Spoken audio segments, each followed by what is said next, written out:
মৃত ব্যক্তির লাশ কবরে নেওয়ার সময় কাটিয়া কাঁধে নিয়ে 40 কদম গণনার সঠিক নিয়ম।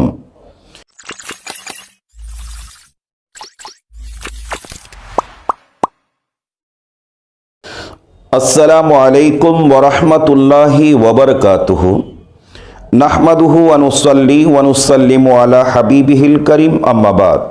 সুপ্রিয় ইমানদার মুসলমানগণ, আজকে গুরুত্বপূর্ণ একটা বিষয় নিয়ে আলোচনা করবার জন্য আপনাদের খেদমতে উপস্থিত হয়েছি।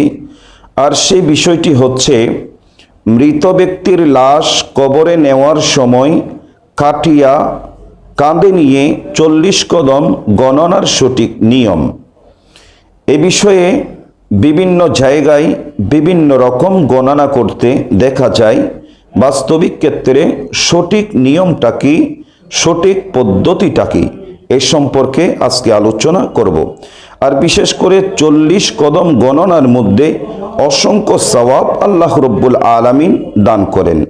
যেমন হাদিসে পাকের মধ্যে এসছে, আন আনাস ইবনে মালিকিন রাদিয়াল্লাহু তাআলা আনহু ক্বালা, হযরতে আনাস রাদিয়াল্লাহু তাআলা আনহু তিনি বর্ণনা করছেন, ক্বালা রাসূলুল্লাহ সাল্লাল্লাহু আলাইহি ওয়াসাল্লাম, রাসূল আকরাম সাল্লাল্লাহু আলাইহি ওয়াসাল্লাম ইরশাদ করেছেন, মান হামালা জাওয়ানিবিস শরীরিল আরবা, যেই ব্যক্তি মৃত ব্যক্তির কাটিয়ার 4 পায়া বহন করবে, কাফফারাল্লাহু আনহু 40 কবীরা, আল্লাহ রব্বুল আলামিন তার 40টা গুনায়ে কবীরা আল্লাহ তাআলা ক্ষমা করে দেবেন। তাহলে এই হাদিসে পাক থেকে আমরা স্পষ্ট আকারে বুঝতে পেরেছি, যে ব্যক্তি মৃত ব্যক্তির খাটিয়া কাঁধে নিয়ে 40 কদম গণনা করবে, আল্লাহ রব্বুল আলামিন তার 40টা বড় বড় গুনায়ে কবীরা আল্লাহ তাআলা ক্ষমা করে দেবেন। আল্লাহ তাআলা সকলকে এই আমল করার জন্যে তৌফিক দান করুক। বিশেষ করে কাটিয়া যে 40 কদম আমরা গণনা করি, এই 40টা কদম কিভাবে আমরা গণনা করব, কোন পদ্ধতিতে গণনা করা এটা মুস্তাহাব, সে সম্পর্কে আলোচনা করার জন্য চেষ্টা করছি। কাটিয়া কাঁধে নিয়ে 40 কদম গণনার সঠিক নিয়ম হলো, প্রথমে ময়্যতের ডান হাতের দিকের খাটিয়ার পায়া নিজের ডান কাঁধে নিয়ে 10 কদম চলবে। 10 কদম চলার পরে ওই ব্যক্তি ডান পায়ের দিকের খাটিয়ার পায়া ডান কাঁধে নিয়ে 10 কদম গণনা করবে।